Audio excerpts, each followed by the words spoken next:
Welcome to historical Horncastle, here in the heart of Lincolnshire. Now, about 18 miles or so to the east, we've got the seaside town of Skegness. And about 18 miles or so to the west, we've got the city of Lincoln. So here we are, the gateway to the Wolds, positioned between them. Now, in common with many historical towns, Horncastle has seen many changes over the years, particularly in the industrial and housing developments on the outskirts of the town.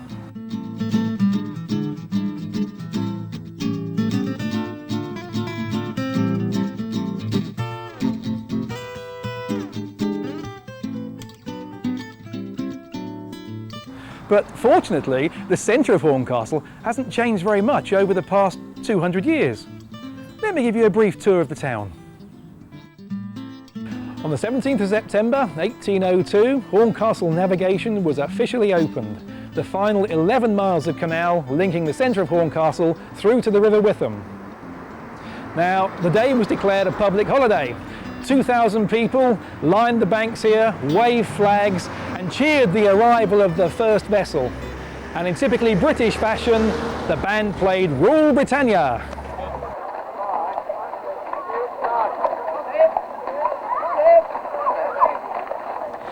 And it was actually here, on this very spot, that first vessel tied up on that very special day. And the good news, well, especially for the navvies who dug the canal by hand, was that they were provided with free beer and food for the day. Wonderful.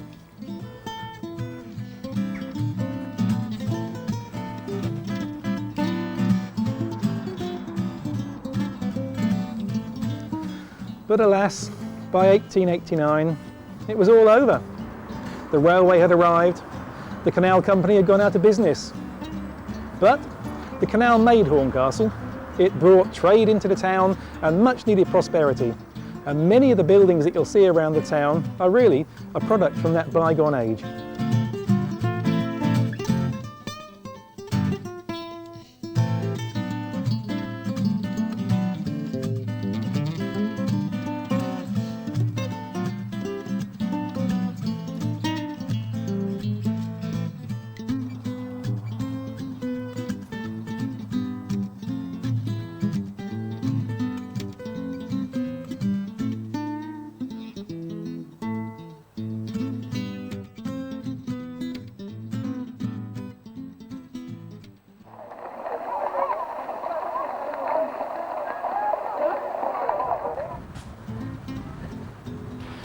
And one of the most famous houses in Horncastle, well, it has to be that of Sir Joseph Banks.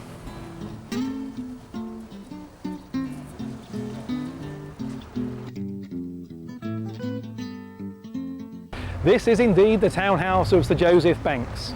Now, just a few miles down the road, his country estate at Revesby Abbey has suffered from vandals and the elements, and it's in a terrible state of neglect. But here in Horncastle, we're much luckier. Now, Joseph Banks did many good things for the town, but he's probably best remembered internationally as a botanist and as being the famous plant hunter on the sailing extravaganzas with Captain Cook. And his townhouse is now a shoe shop. I wonder if Sir Joseph would have approved. Perhaps he'd prefer a florist.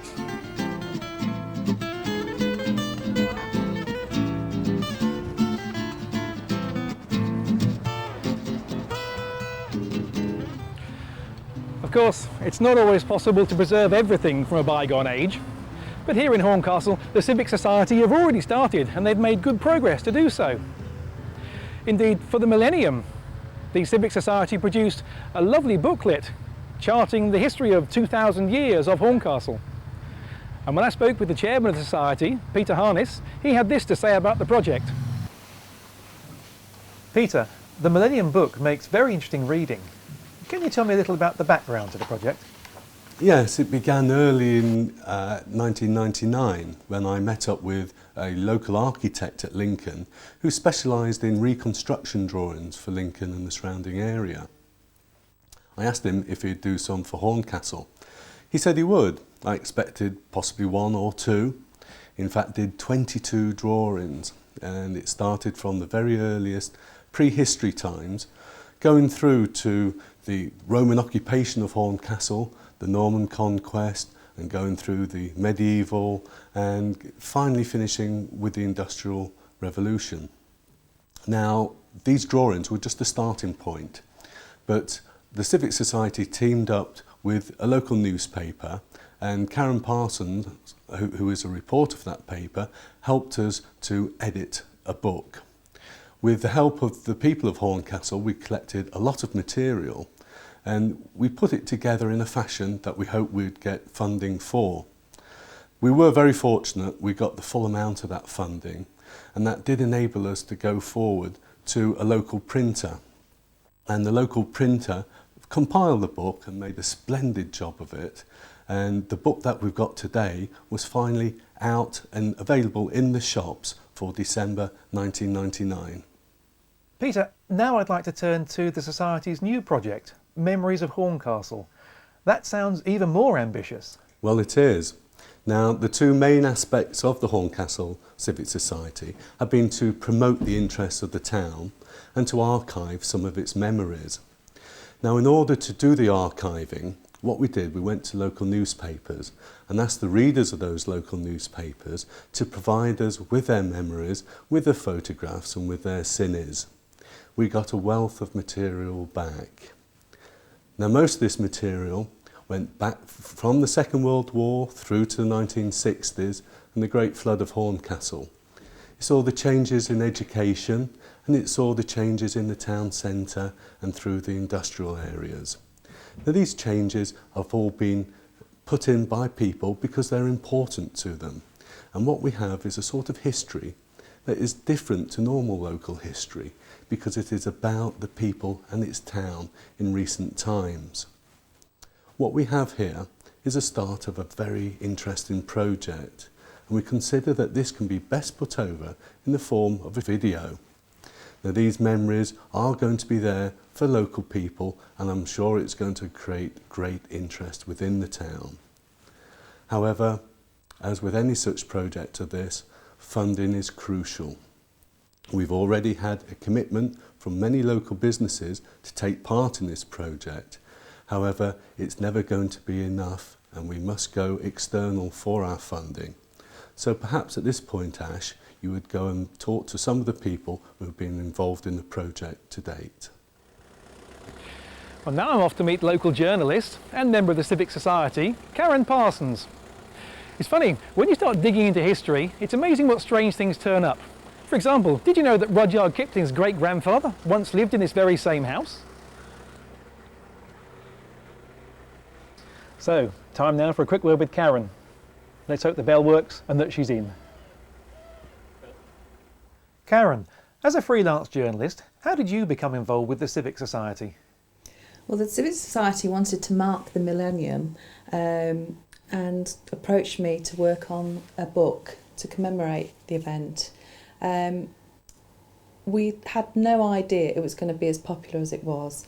With my involvement with the Horncastle Target, we ran some initial articles to see whether people would send us in photographs and memoirs of the years gone by, particularly the last 50 years or so. And we are absolutely inundated with stories and photographs. So much so, I mean, we've still got many hundreds of pictures left. The book was a huge success, as you can imagine, for the millennium. People wanted to have something commemorative. And I should say most houses in Horncastle now have a copy, which we're very pleased about, which will be passed down from generation to generation. However, because we had so much material, it was just a natural follow-on to have a video collating all the information that we have. And I think it'll be just as popular, if not more so, than the book.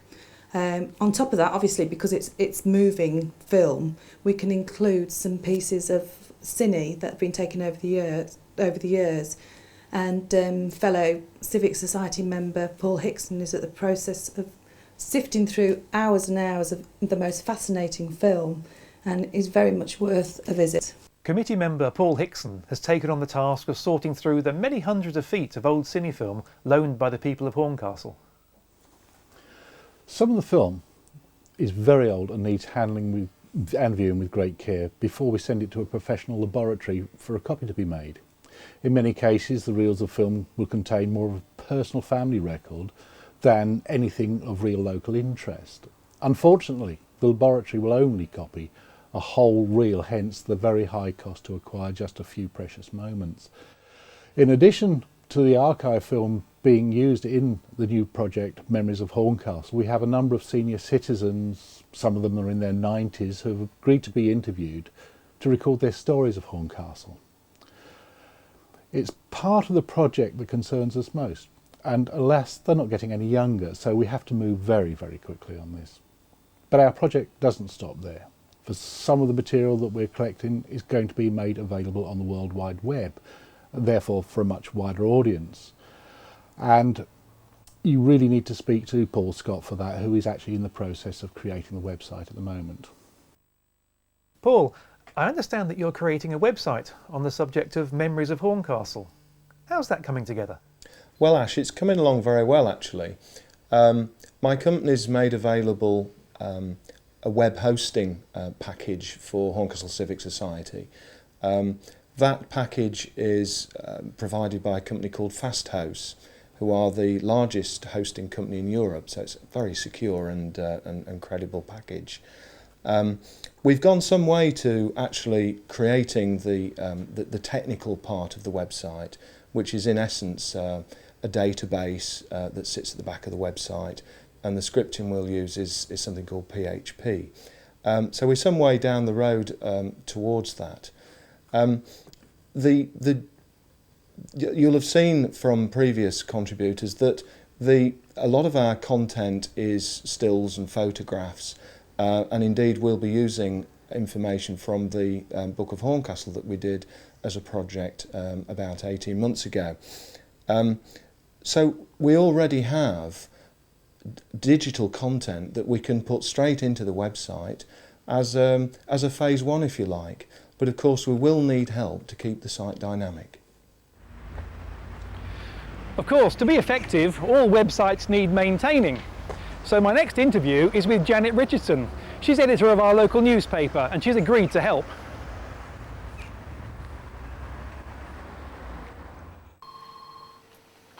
Janet, I've spent a busy day finding out about the Civic Society's excellent project, and I understand that your newspaper has offered to assist in maintaining their website. That's right. The Horncastle News is always pleased to help any community project in the town, and as we have our own website at www.horncastle today, we are offered to provide a link through to the Civic Society website. Our own website is done at our head office at Stamford and is updated on a daily basis, and we have a lot of visitors from throughout the country and abroad, and they would find it useful to be able to log on to our website and get a link through to the Civic Society website. We're also very happy to provide articles in the paper from time to time promoting the Civic Society's searches for information and nostalgic material and anything on those lines, which we do promote from time to time in the paper. Well, clearly, Horncastle Civic Society have already made great progress with this very ambitious project, the Memories of Horncastle.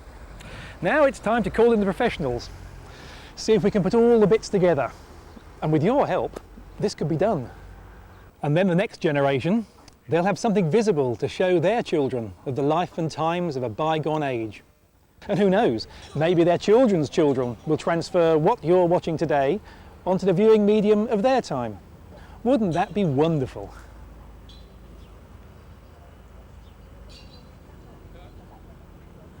Well, there you have it. But all those wonderful memories need to be recorded now. Now, Horncastle Civic Society can do this, but they do need your financial help. I'm Ash Buckingham, and on behalf of the Civic Society and also the people of Horncastle, past, present and future, thank you. And thank you for watching.